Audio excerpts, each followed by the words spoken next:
1. Howdy. Welcome back to Dion Talk. Most of my content is designed to help the average person realize that you can reach financial freedom in 10 years or less, even if you're not starting from the best position.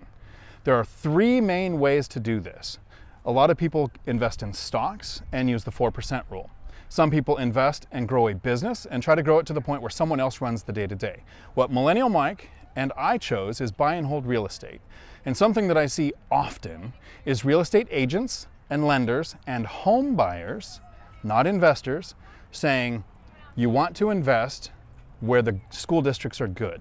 So I brought Millennial Mike on, who actually is a single father with his son, who's here today playing with the other demons, the other kids that are here today. I wanted to do this here where there are a bunch of kids, because if you're picking a property based on school district, that's actually something you and I, Mike, talked about the other day in one of our longer live streams. Tell me how you chose your properties. So the first duplex that I ever purchased, the one that I house hack, I made sure that it was in a beautiful school district, one of the best ones that there is in Pierce County, Washington. It's near the lake, it looks great. It's just a fantastic piece of property. And unfortunately, as I sat there and said to myself, I want to make sure I have a great property that's going to be attractive to families, that they're going to want to have their kids go to school here, I really highly prioritized that, thinking I was doing the right thing, because like Dion mentioned, I'd read it in articles, I'd heard people say, oh yeah, you want something in a good school district.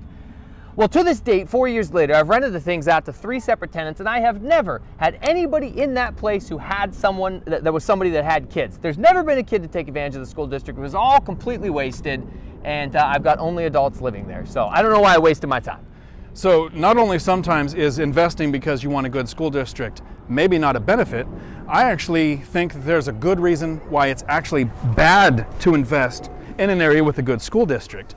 For me, I've actually tried to avoid the good areas with good school districts.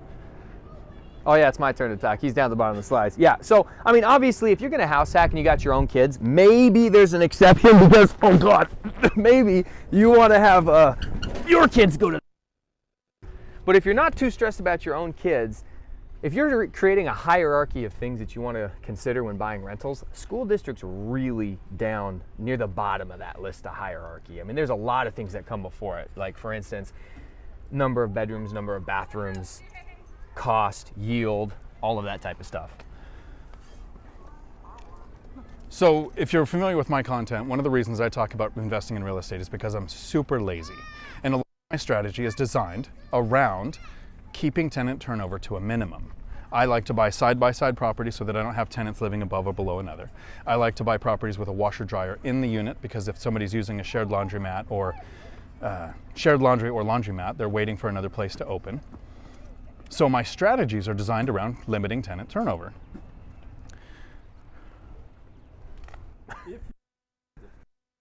In a school district that's good for middle school, how about elementary or high school?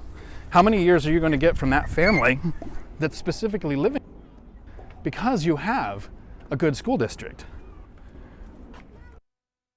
And I want to make about school districts, actually Dion can't hear me, so instead I'm going to talk about the fact that I wish I was actually spooning him on the way down the slide, because we promised we'd do that on the live stream, fudge!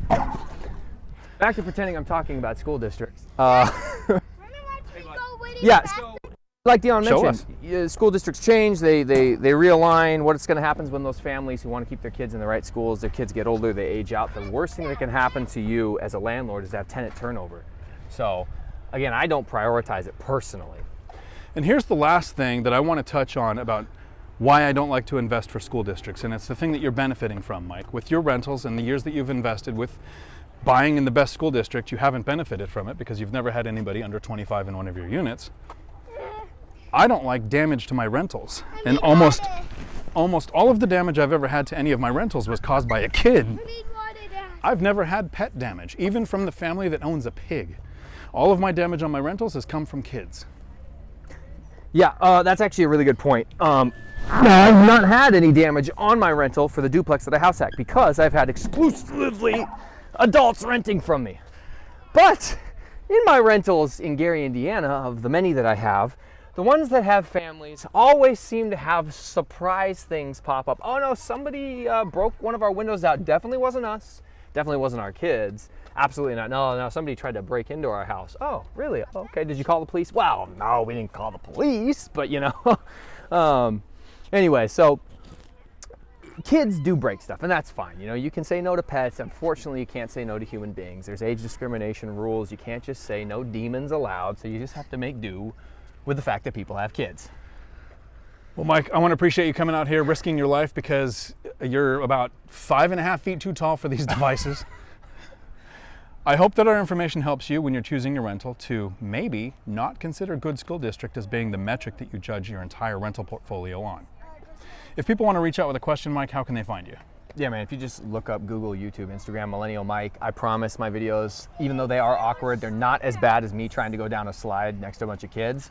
So you can look for better content there. Thank you very much. Until my next video, thanks for coming to my Dion Talk.